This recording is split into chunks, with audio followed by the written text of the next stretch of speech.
Good afternoon. For those of you who don't know, I'm Cindy McCain, and I'm the Executive Director of the World Food Program, and I'm very happy to be here today. And James, thank you for moderating this today for us. And thanks to the Halifax International Security Forum for hosting this incredible event. At the World Food Program, we know all too well food security is a fundamental requirement for political and national security. So feeding the world, the theme of this session, is vital to support broader efforts to achieve peace and stability. The war in Ukraine revealed the fragility of our food systems. In normal times, Ukraine is a major global breadbasket, with exports of wheat and grains flowing out through the Black Sea ports and onto international markets. But the disruption to this trade caused by the war sent global food prices spiraling and caused hunger rates to spike in many middle and lower income countries. The conflict in Ukraine, whose impact was felt by food insecure communities around the world, reminds us of another truth. The conflict drives hunger, and hunger drives conflict.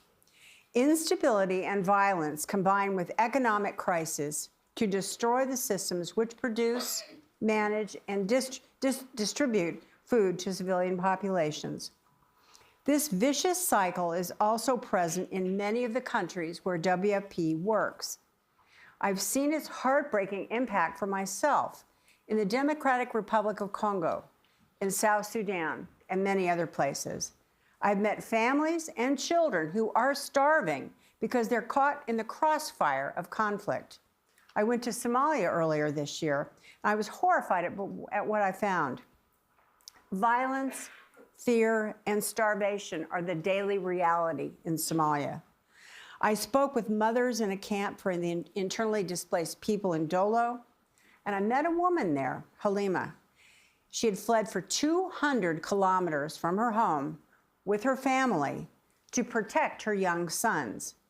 She said armed groups have been taking boys from their families to force them to join their ranks, killing anybody who refused.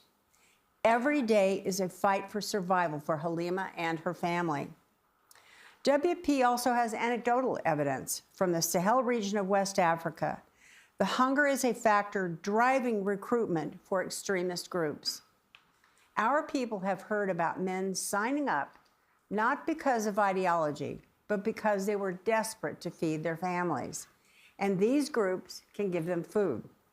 In our modern world, conflicts and humanitarian crises are not contained within national borders. Their impacts are felt everywhere. This is why it is so important that we all work together to address the global hunger crisis, which has left 333 million people not knowing when or if they will ever eat again. We must respond to this crisis to prevent further destabilization in already fragile regions of the world. We need short-term and long-term solutions to hunger to address the immediate threat of starvation, but also tackle its root causes. This is an investment in our collective security. In the Sahel, WFP has been working since 2018 to reduce hunger and support long-term food security in Burkina Faso, Chad, Mali, Mauritania, and Niger. In addition to providing food aid, we are teaching irrigation and land rehabilitation techniques so communities can grow food despite the changing climate. And we help them earn a living by selling the produce they grow. We also run school meals programs to encourage the poorest families to keep their children, especially their daughters, in education. So far, our Sahel program has reached nearly 3 million people in more than 2,700 villages, and we aim to support 5 million people in the next 5 years. As a result, many young people across the Sahel now have access to new economic opportunities, which helps reduce migration, criminal activity, and their recruitment to armed groups. We are doing similar work in more than 80 countries where WFP runs humanitarian operations. We work with farmers' cooperatives, helping them access the latest agriculture tools and techniques so they can grow and sell food commercially. Our homegrown school feeding programs provide millions of school children with nutritious meals made from food bought from local farmers. These programs improve the health and education of children while supporting local agricultural economies. And our humanitarian programs often include community asset creation programs. They help the vulnerable communities build local infrastructure to protect them from extreme weather, such as floods and droughts, as well as support local livelihoods. This has to be the future of poverty alleviation and food assistance, not just treating the symptoms, but addressing the root causes. It is critical that finally we break the cycle of poverty and aid dependency, which traps so many vulnerable communities. At WFP, we know we can't feed the world on our own, but if we all come together and collaborate, I believe we can and we will succeed in laying the foundations for stable and prosperous societies and strengthening our collective national security. Thank you for having me.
It's not often that people laugh at the films made here, but that was, yeah, that raised a few smirks, didn't it? Well, look, first of all, thank you very much, first of all, to Mrs. McCain for that introduction.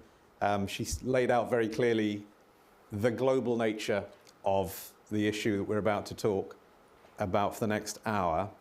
Thank you to Peter for inviting me back to Halifax.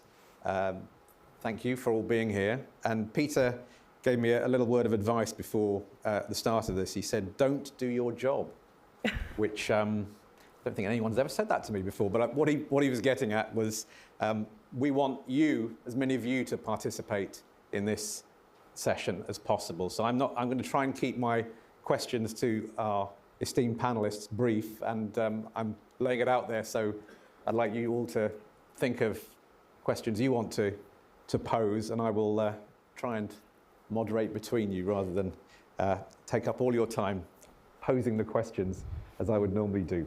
So without further ado, let me introduce our 4 esteemed panelists who are going to talk about food security, and what the war in Ukraine has meant for Ukraine, but for the world more broadly, and how to address those issues. First of all, Hannah Hopko is a former Ukrainian MP. She was head of the Foreign Relations Committee in the Ukrainian Parliament. She's also the co-founder of the International Centre for Ukrainian Victory. And I think she's probably the only member of this panel who actually has a foodstuff named after her. Ooh. Well, I think I'm right. I didn't ask the other panelists, but she did an interview with National Public Radio in which she talked about her own experience, her family's experience, and a sausage shop in Buffalo, New York, has named a sausage after her, the H.H. Bush sausage. So that's quite a distinction. Yeah, there we go. Next to her, Senator Chris Coons from Delaware, who needs no introduction to the Halifax family. He's very much part of it.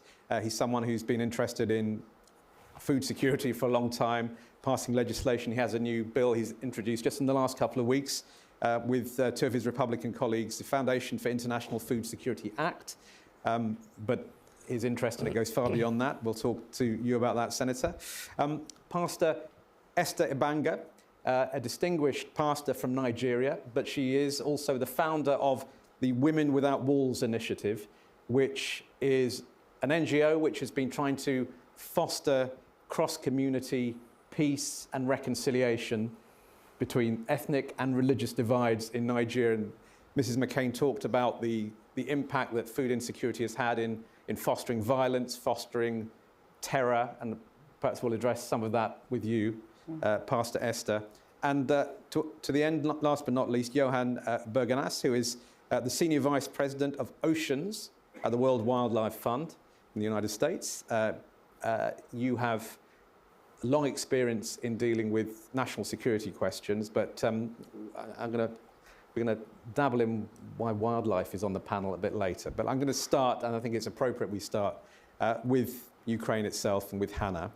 And I know you have a historical view of this, Hannah, because food and the way food has been used to punish your country has a long history, doesn't it? I want to perhaps put into context how you view food and how it has become a weapon in this war against your country. Thank you for these important questions, and I'm really very thankful to Peter for actually all the conference dedicated to victory of Ukraine. And especially when we are talking about weaponization of food, for us it means weaponization of hunger. Because just November 16 of 1933, when Stalin man-made famine against Ukraine, when the breadbasket of Europe and our people were just dying because of hunger, because of starvation. And it was really one of the most painful pages in our history, because millions of Ukrainians died because of Holodomor as a genocide. And why I mentioned November 16, 1933? Because at that time, unfortunately, the US, instead of punishing Soviet Union, they recognized diplomatically Soviet Union. So actually the price we paid for not recognition Holodomor as a genocide at that time for future generations, Ukrainians were unfortunately killed, and actually we lost this chance to build a strong nation. And actually the League of Nations at that time was also kept silent instead of acting. And only 90 years after, because next week in Ukraine is a week of commemoration of 90th anniversary of Holodomor as a genocide. And I'm really very thankful to James Bazan, who is here sitting with us, who is a Canadian legislator who in 2008 submitted a legislation, and Canada recognized Holodomor as a genocide. And it's sad that only last year, European Parliament, only last year, after the new genocide Russia started to commit against us, European Parliament and Bundestag recognized Holodomor as a genocide. Why I'm keeping attention on history? Why I'm telling about this weaponization of hunger against Ukraine in last century? Because there are some linkages between Holodomor as a genocide, then Holocaust, from Stalin to Hitler. And then also, I think this unpunished evil now is committing another genocide, because there is no difference between Soviet Union and current Russian Federation totalitarian regime, because they are using food, they are using hunger, because at that time, during Holodomor genocide, this was deliberately against Ukraine. This was an act of destroying Ukrainian nation. Now, weaponization of hunger means millions of people suffering in Africa, Asia, and why it's happening? Because we expected that NATO presence in the Black Sea before the full-scale war will stay and defend freedom of navigation. But actually what we see, the strongest military alliance in the world just withdrew its presence from the Black Sea. And now Ukraine export potential declined for 40%. Russia, after withdrawal from the Black Sea Grain Initiative this July 17, they destroyed by constant military missile attacks on ports, terminals, they destroyed 300,000 tons of grain. Can we imagine how many people could receive this food? And the prices in Cambodia, in Vietnam, for rice just go up because of this situation in the Black Sea. So I think the lessons we should learn, and this is why victory for Ukraine means liberation of all our territories. Because Ukraine, 20 years ago, we produced food for 40 million of people worldwide. Before the full-scale war, Ukraine was able to produce for 400 million of population. So without Russian invasion and Russian war, Ukrainians, our farmers, are able to feed, there are different estimations, but around 1 billion of people. So this is why liberation of all our territories, demining of the territories, supporting farmers during the war, this is key for Ukraine to keep feeding the world. But the key is here, and why I'm here. Because, just to finish, because the video which started the 15th Halifax and the end of our soldiers who are now in the heaven, our heroes, it reminds me about James Mays, a famous American researcher who helped US Congress with evidences and data also to contribute a lot to recognition of Holodomor as a genocide. And he wrote a book, I Was Chosen by Your Death to Tell the Truth. So I think the most important is to plant the seeds of truth. Truth about Holodomor at that time and punishment evil and how it's progressed in 21st century. And now on behalf of those heroes who are not with us anymore, I want also to express the sense of urgency. It's already 10 years of Russian ongoing aggression. Almost 2 years of Russia committing genocide. And the father of genocide classification according to the UN 1948 convention, so all what Russia is doing in Ukraine, ecocide, war crimes, crimes against humanity, it's also forceful displacement of Ukrainian kids.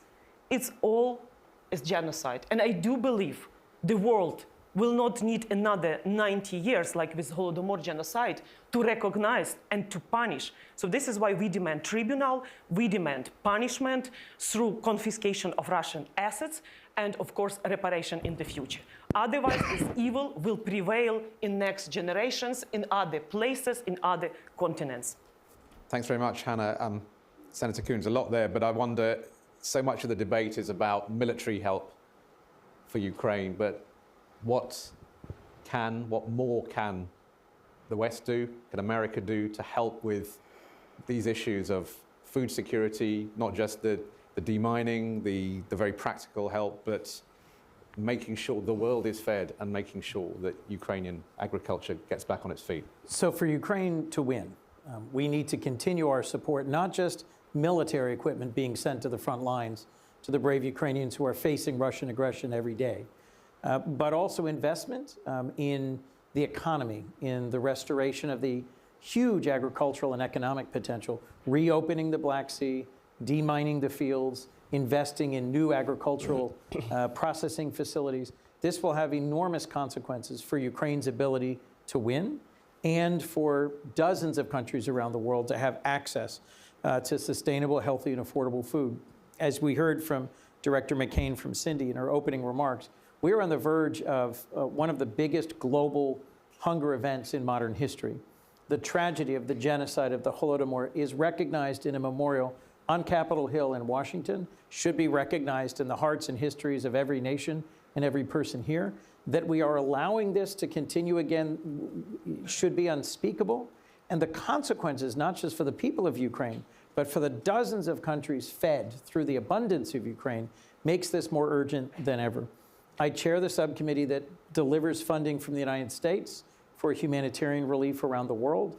We are in the middle of a real struggle in Congress over delivering on our president's request for humanitarian assistance. And it's my hope that colleagues of mine, both here and back in Washington, will hear this urgent need for us to continue to lead the global alliance of 50 nations that President Biden and many other leaders around the world have pulled together in response to Ukraine's urgent need, and invest not just in military equipment, but in revitalizing the Ukrainian economy. That's what victory will truly mean, is when Ukraine is fully back to its potential and feeding the world. And a follow-up just on something that Hannah referred to. She referred to the Black Sea Grain Initiative, which is probably the only deal that's been done with Russia during this war of any consequence. It lasted for a year. It helped feed many countries. The World Food Programme took advantage of it, and a number of African countries were ones that benefited from the grain that was shipped to those countries. But it ended. Russia pulled out of it. I mean, what lessons would you take from that whole experience? Don't trust the Russians to keep their word for anything. Frankly, what's happened is the Ukrainians continue to show remarkable tactical innovation, and despite lacking a relevant navy, delivered naval drones and attacked the Black Sea Fleet, which is now withdrawn to the far side of Crimea. And so there are some exports now resuming.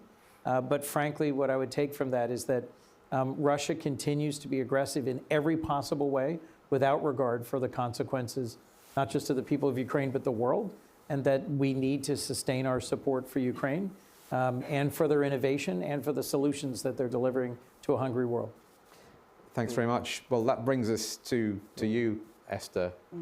How, in Nigeria, are you seeing the effects of the war in Ukraine, and specifically the limited exports of grain from Ukraine? What impact is it having? What are you seeing?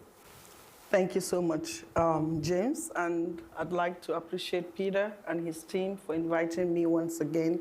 It's always an honor to be here. I would like to start with an adage that is said in Africa, particularly in Nigeria. And that is to describe a situation that is worsening. And that adage is from frying pan to fire. And it's interesting because we saw that in the video, you know, and so that typically describes what is going on in Africa right now as a result of the Russian aggression against Ukraine.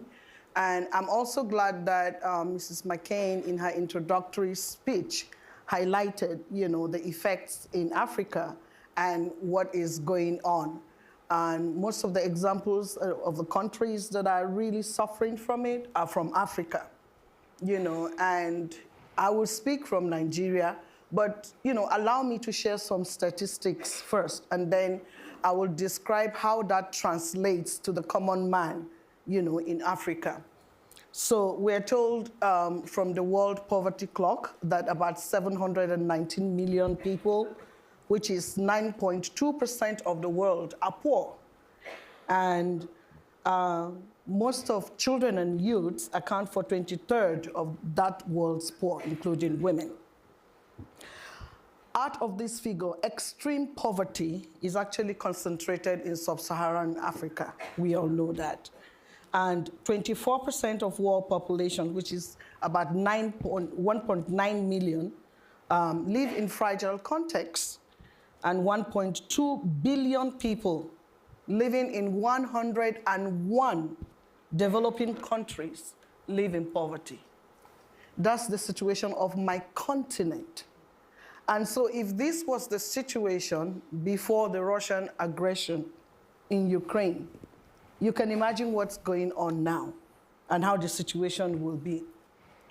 Unfortunately for me, and I'm embarrassed to say this, Nigeria is regarded as the world poverty capital of the world. Not because of lack of resources, but the mismanagement of resources, endemic corruption, unaccountability, a flawed democratic system that encourages corruption to go on, and so on and so forth. How does that translate to the common man? So I'll give you two examples.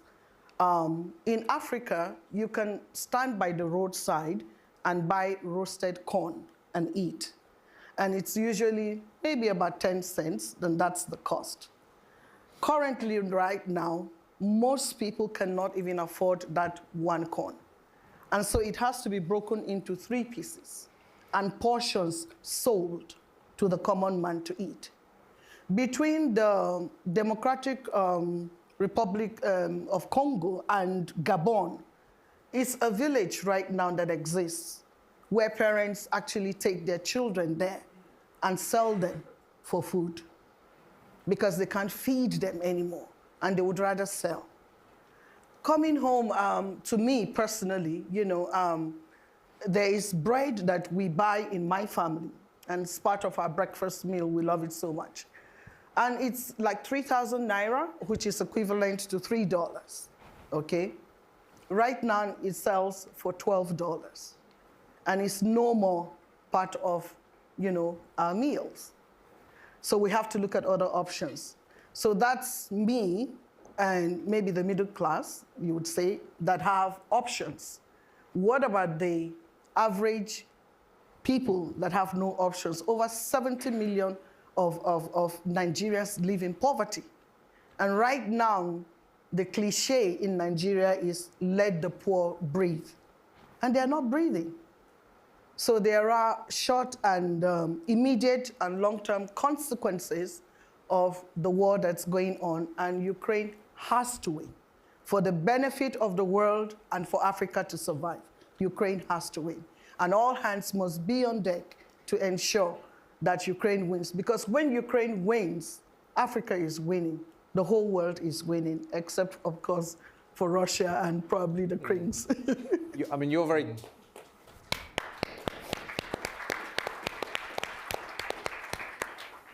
You're very clear on that, but many African leaders are not taking sides. Mm-hmm.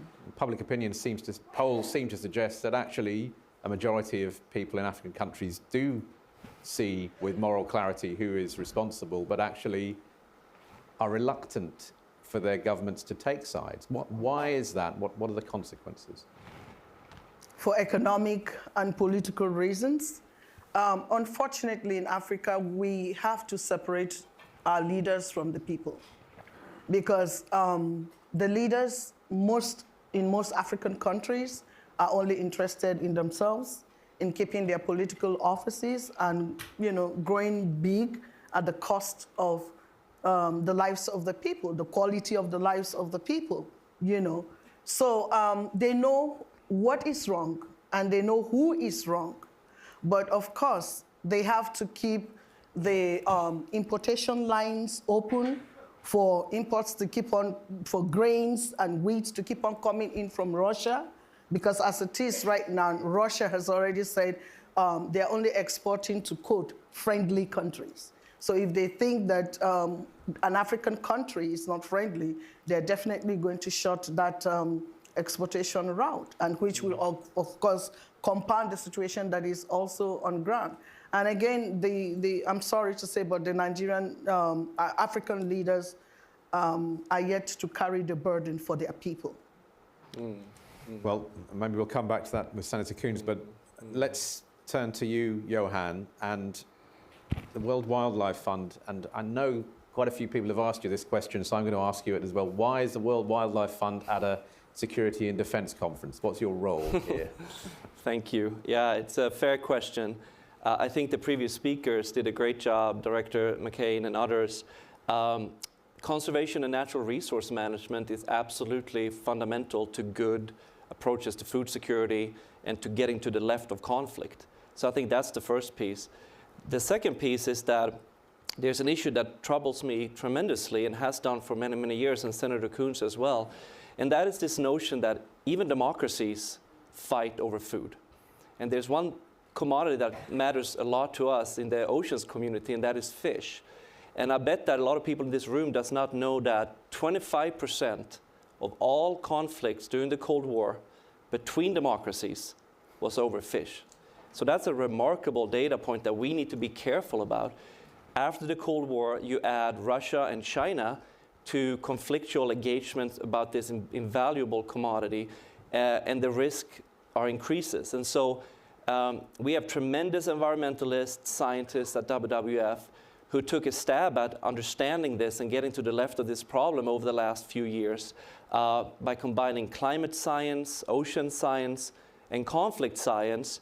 And we are very excited to have released today a new platform, Oceans Futures, that gives audiences in this room and around the world the potential to understand global hotspots for fish wars 5, 10, 15 years out, so we can start having predictive and preventive conversations. And I was really glad to hear General Flynn and others talking about the nature of using the military for preventive action, stamping out ambers that are brewing in this world that is going to lead to food insecurity, that is going to lead to conflict.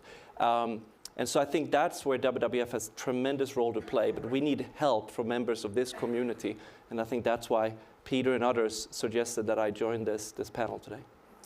Thanks very much. I just want to follow up with Senator Coons really on what Esther was saying about the public in African countries seeing what's happening and seeing that Russia has invaded Ukraine, but at the same time depending on Russia. I mean, how do you deal with that? A couple of concerns. One is that Russia and China have invested heavily in disinformation. Wagner is a significant presence now in the Sahel in several countries. I would argue a malign presence. But Russian disinformation has spread broadly on the continent the message that if your food prices have gone up, if your fertilizer prices have gone up, it's because of Western sanctions against Russia, not because of Russia's aggression. So the core problem is the United States and its European partners are making your life harder. We need to do a better job at pushing back on that. We also, frankly, need to change the end result. When Ukraine wins, food prices will come back down. But there's also, to be blunt, a tension where Africans look at millions of Ukrainian refugees being welcomed with open arms across Europe, being given housing and education and healthcare, and they say there's millions of African refugees who are left to sit in tents out in the desert for decades and aren't welcomed with open arms. So there is a racial distinction made between different types of conflict and refugees that I've heard repeatedly from friends on the continent who say you're not treating justly the refugees on the continent. In August, I went to the Kakuma refugee camp in northwestern Kenya. It's been there 25 years. It was started by the so-called Lost Boys of Sudan. Today, there's a whole new flood of Sudanese refugees, and very few people ever get out of that camp. The World Food Program, because of the increase in the cost of food and fuel and the falling off of support, has had to cut back support. And to sit in that camp with a circle of mothers who were being told that their rations were cut from 100% to 80% to 60%, and then to see in concrete terms what that means every week they and their children will get in this camp in the middle of the desert for 250,000 refugees was truly heartrending. In partnership with African countries, we can invest in food security innovation, in modernizing and changing food systems across the continent, across the world. That's part of the point of the legislation you mentioned in your introduction that Senator Graham and I have just introduced, is not to supplant, but to complement the work of the World Food Program and the U.S. government's initiative, Feed the Future, to bring private sector innovation and investment in, to partner with public sector resources to try and transform food systems so that hunger is a thing of the past. Hannah, someone who's out there advocating for Ukraine, when you hear that story from Africa that people understand Russia is responsible, but they depend on Russia, how do you counter that? Or what, for your narrative, what does that mean? Just recently, we invited to Ukraine 35 representatives of countries from Latin America, Africa, Asia, to Global South Crimean Platform Forum. So I think this was a good opportunity in Kyiv, during also visit to Bucha, to discuss about sustainable peace, and we produced this manifesto, Sustainable Peace Manifesto, with responsibility for aggression for Russia, punishment, and also other steps what needs to be done. And because it's about decolonization of Russian history, it's about de-imperialization of Russia, the issues which are very familiar. And talking to African representatives in Kyiv about weaponization of energy, weaponization of food, colonization, and how to fight with this. So I think Ukraine in the future will become the best country in the world for bridging the communication with representatives of so-called Global South, but countries from Latin America, Africa. Because compared to other European countries, they also have some, difficult pages in their history. Ukraine, with our fight for decolonization with Russia, it's centuries. Why it's really important to win this time? Because I don't even can imagine, because when my colleague mentioned your story, how now people are sharing bread and trying to survive, so I was honestly about to cry, because for us in Ukraine, it's reminded Holodomor, when there was the facts of cannibalism, when it's well-known facts, when there are many historical stories saying like, mommy told us to eat her when she died. So it was normal at that time when Ukrainians, to survive, they had, can you imagine? Mommy told us to eat her when she died. And it happened in the breadbasket of Europe. Country which, with the role to feed the world, was starved. And actually, millions of Ukrainians, we don't know exact number, 6, 8, 10 millions of Ukrainians who died just because lack of food. So this is why hearing this, for me, I don't really understand why we are not seeing more ATACMS. Why Germany is not providing us more long-range missiles.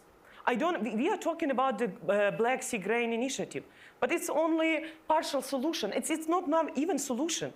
Demilitarization of the Black Sea from Russian presence. Why?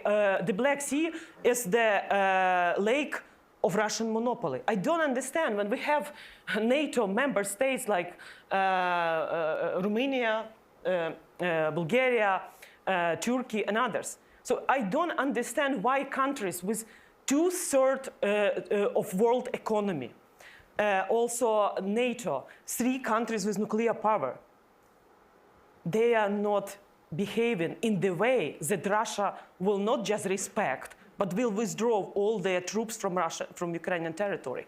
And what we keep reading now, I also visited India, and there were many talks about global crises, food, fuel, fertilizers. But never in the Ministry of Foreign Affairs and Ministry of Energy, they never mentioned Russia as an aggressor state. Russian aggression against Ukraine was mentioned as an uncomfortable situation. Ukraine was not invited to the G20 summit. I do believe next year in Brazil, there we will find solutions that Ukraine will be present there. But actually, Senator Kunz, since we know each other for many years, so I really admire your compliments that Ukrainian armed forces are very creative, and we managed to limit Russian presence that we can export the grain, but actually we need more ATACMS, because every day millions of people the situation is worsening with food supply. We cannot wait and discuss, and what I'm reading in American press now about containment, some experts saying that we have to redefine the victory. the same experts which were telling us in 2015 that Ukraine should sit and negotiate and not ask for weapons. 8 years of peaceful settlement, of political diplomatic ways of solving Russian aggression resulted in what? In Russia committing genocide against Ukraine.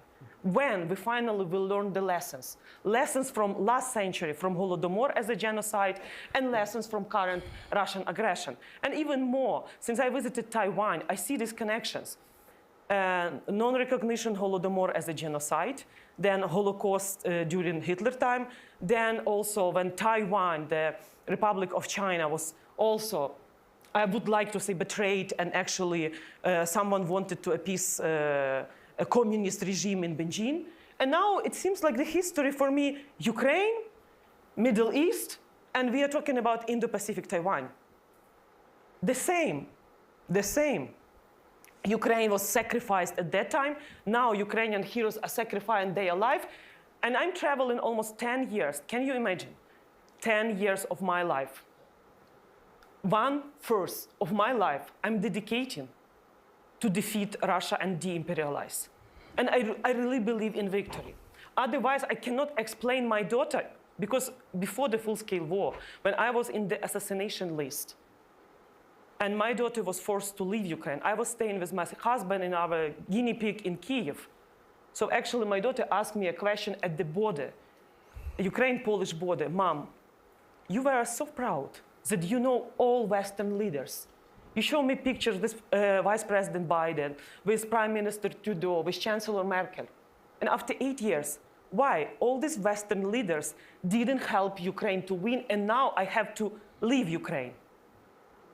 And honestly, I was crying at that time, because at that time, I was talking to my daughter and didn't know that if I survive, because Russia was attacking, and my decision was to stay and defend my country in Kyiv. And at that time, it was like farewell conversations that you never will talk with your daughter again.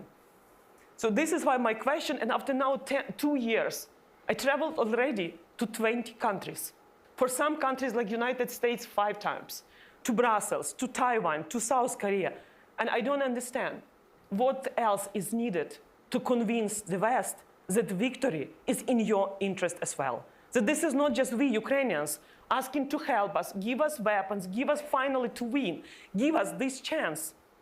What is the strategic value of Ukraine? It's our people. We don't want to receive F-16 when there will be no pilots anymore in Ukraine. Or ATACMS, when Russia will destroy all terminals, when half of country will be destroyed. This will not be victory anymore. So I'm so thankful to Peter, because making Ukraine victory as the main issue of this Halifax. Maybe this will be the idea that no appeasement to aggressor, no this settlement, what we keep hearing and others.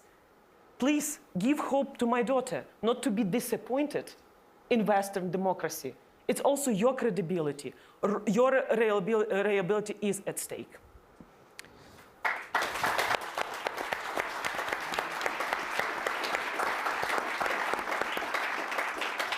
Hannah, I think that very powerful testimony is a very good spot to pivot and to take, as I promised, questions from the audience. So I'm going to hands shot up straight away.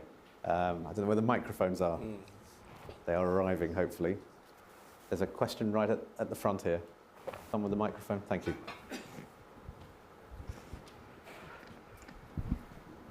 Thank you. Paula Dobriansky, Harvard University. First, I want to echo and underscore, Hannah, your words. Peter, is brilliant that you did make the theme of this Halifax victory in Ukraine and have tied every single panel and discussion to that, because there are many of us who want to see that victory in Ukraine, and it has to be repeated, repeated, and repeated. So I did want to underscore that and congratulate and thank you. My question is to Hannah and to the senator, and that's actually about China. China, interestingly enough, does depend a sizable amount of its own imports in grain on Ukraine. It's an odd and interesting position.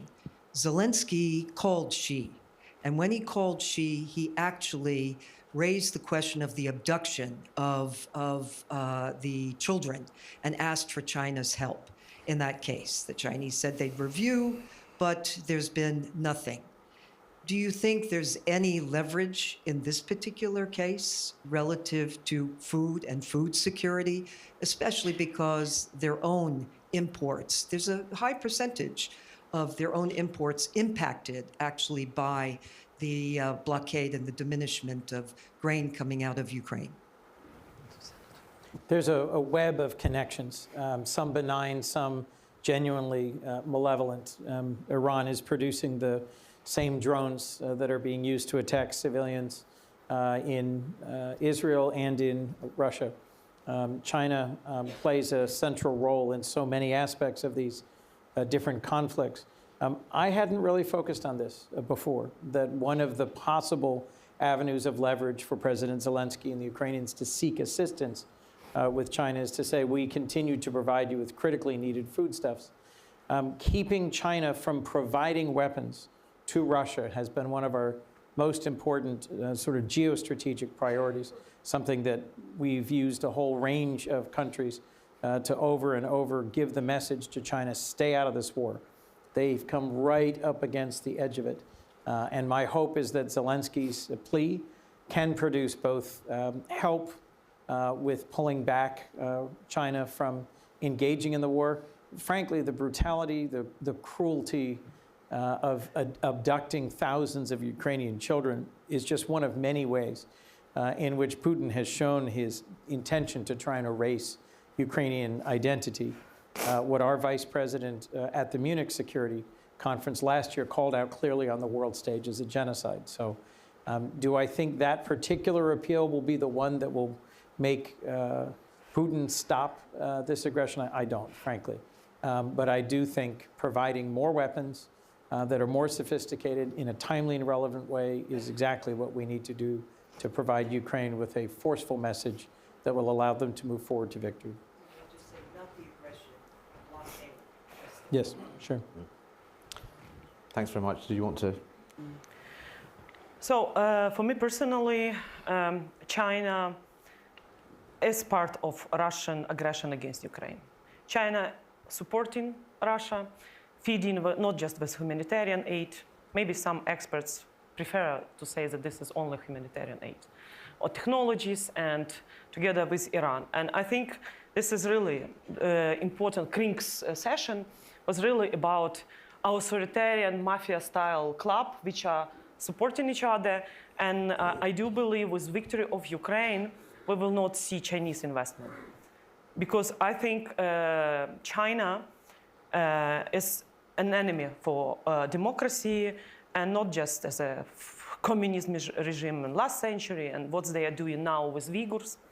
And I think Ukraine, which we are fighting for our rights, we should also not to tolerate the repressions what are happening in China, and it's really important to mention this.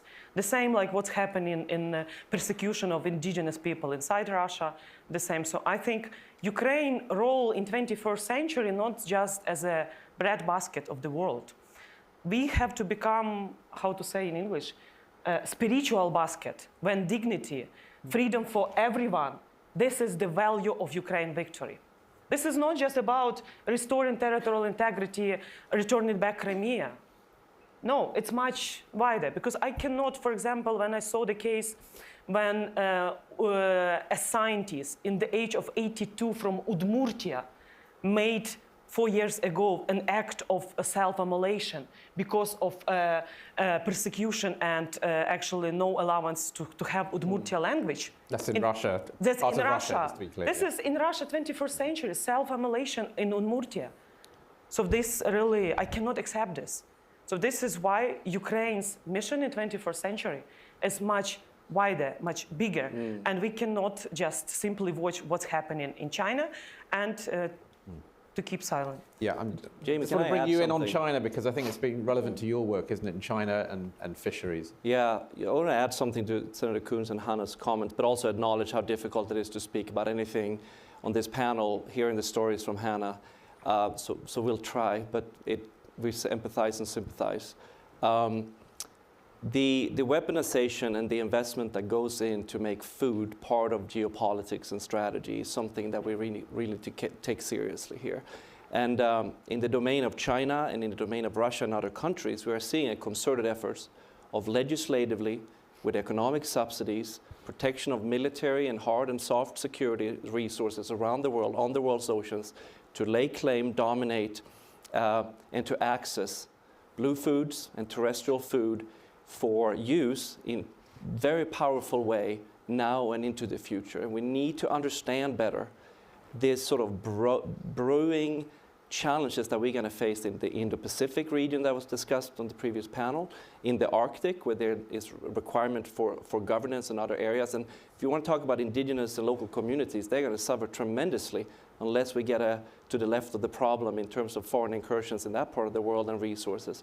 The Gulf of Guinea is another major challenge of foreign fleets and foreign actors coming in and pillaging these areas without much governance and transparency.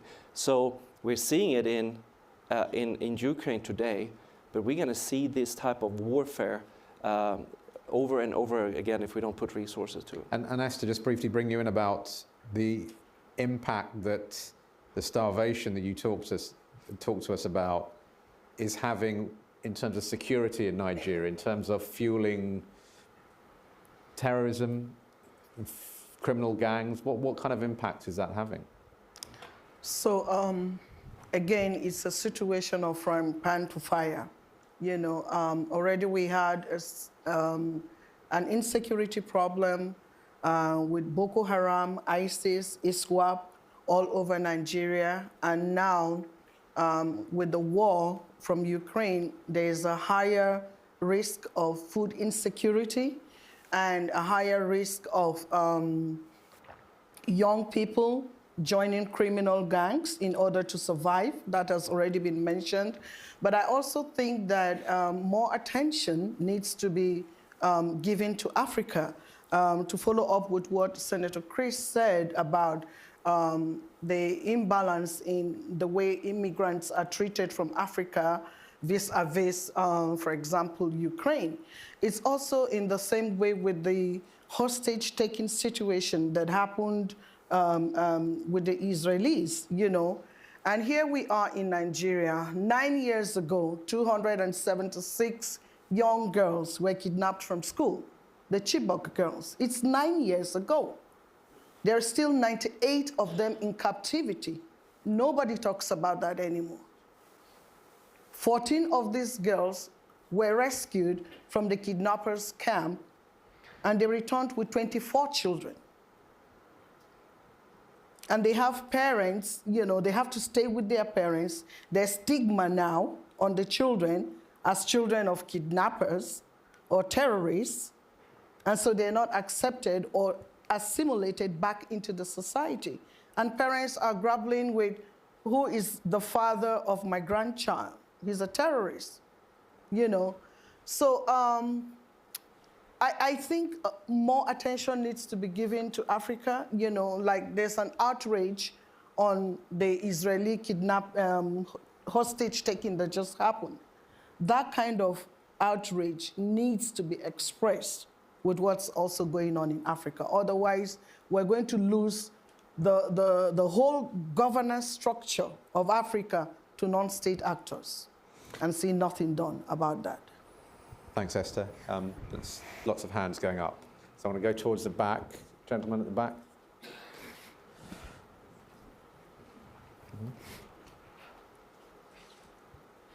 Tolu Ogunlesi from Nigeria. Well, I think my question is to Senator Coons, being from the US.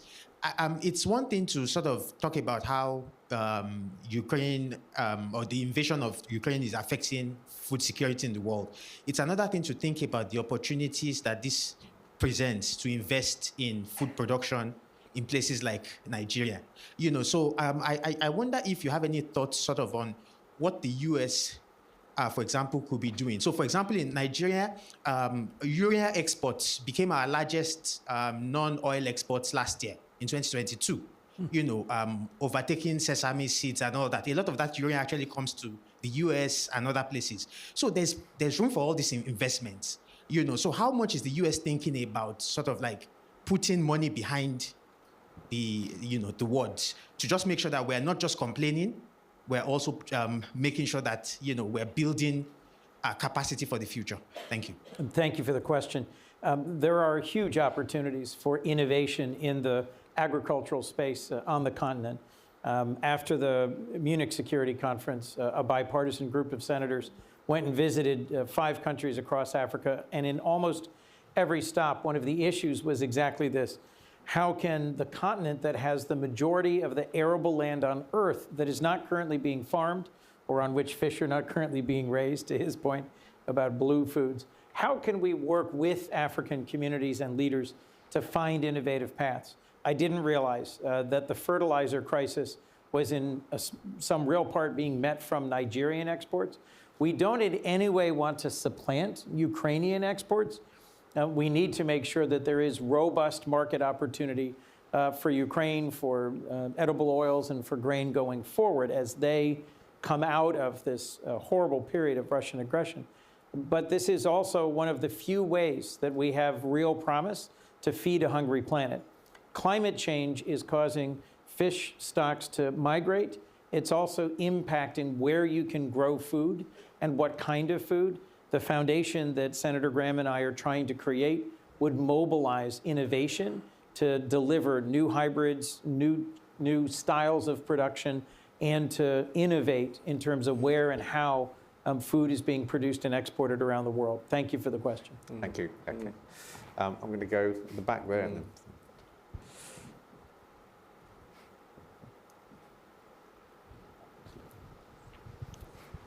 Thank you very much. I have a question. I'm Nabe Watanabe from Tokyo, Japan, and I have a question to James. The reason is that it's very curious how this information campaign was collaborated between Russia and China. The experience of Japan recently, you may know that Japan discharged the water from Fukushima nuclear plant. And the IAEA clearly said no risk, no risk of the water with the scientific data. But China banned the import of seafood from Japan. And not many people follow because they believe the IAEA scientific data. But very recently, Russia joined China to ban seafood. So I'm curious, the collaboration between China and Russia on this information campaign, especially the food security. Thank you. Jamie, do you want me to take that one? I think you meant me, yeah. I think I understood you. What does the data say, and how can we use it, and what does a holistic approach to this problem look like? Look, we have, fortunately, at WWF, put together a team, not only of environmental scientists, but social scientists and ocean scientists. And the innovation that we are bringing to the world is integration. It's been very, very siloed. It's been buried in academic literature.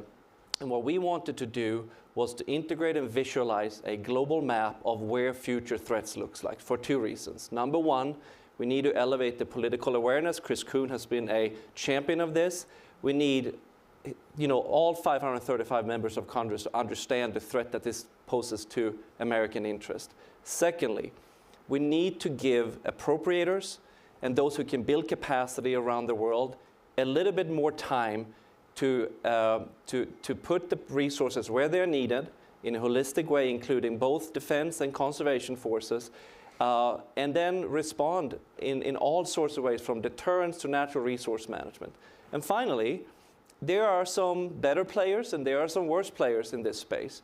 And we need to shine a light on both of those players and bring together a consortium or a coalition around this space. And what's better to have a coalition around than food?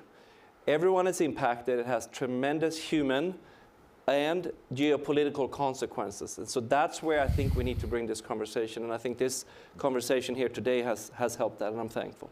Thank you, Johan. At the front here.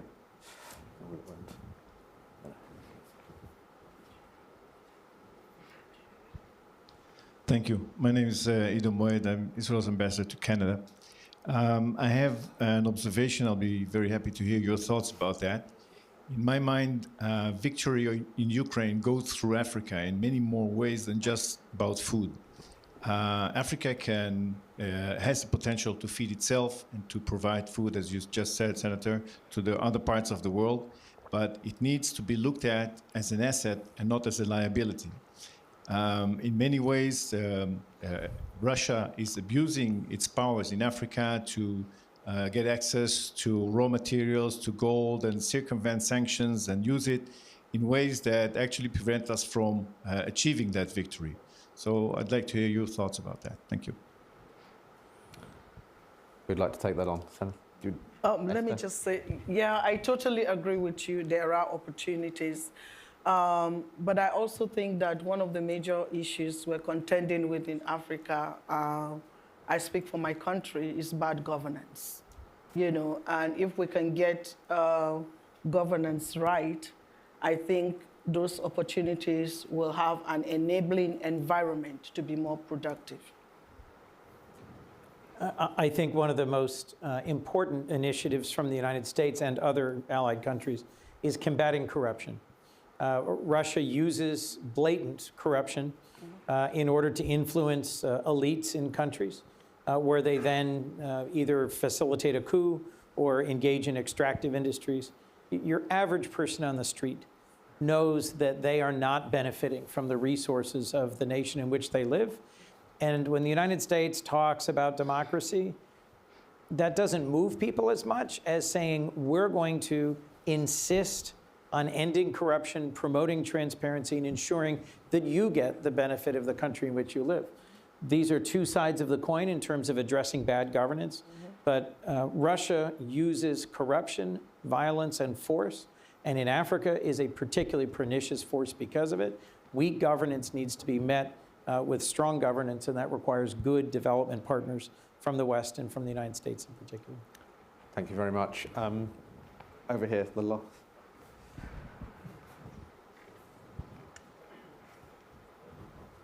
Hi, I'm Koshin Bathmax. I'm one of the... Sorry. Over there? It was. Sorry. I'm Koshin. I'm one of the 15 at 15 winners. And my question was, as youth, we grew up hearing about food insecurity. Since we grew up, it's been every day, everywhere. So what would you tell us as we move into positions of power in the future? Don't know who wants to take that on. What will you tell the youth about food security? Maybe Senator Coons, a quick one from you. I'd say you're a young man. You can, if I look young, that's a remarkable thing. Only in the U.S. Senate am I considered.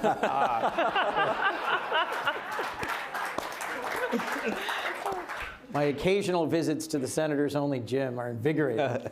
But I would say stay hungry for change. Be insistent on not forgetting the sense of compassion and concern you have for billions of people around the world who go to bed hungry, who don't know where their next meal is coming from, who are on the move or suffering because of climate change and conflict. And when young people raise their voices for the importance of addressing climate change, addressing injustice, they're also contributing to addressing food insecurity. So keep at it and keep making great videos. Unfortunately, I'm very sorry, unfortunately we've run out of time, but I'm sure the panelists would be very happy to take your questions personally. But it just leaves me to thank everyone for this fascinating panel, to Hannah Hopko, to Senator Chris Coons, to Pastor Esther Ibanga, and to Johan Berganas. Thank you all very much indeed. Thank you all very much indeed as well.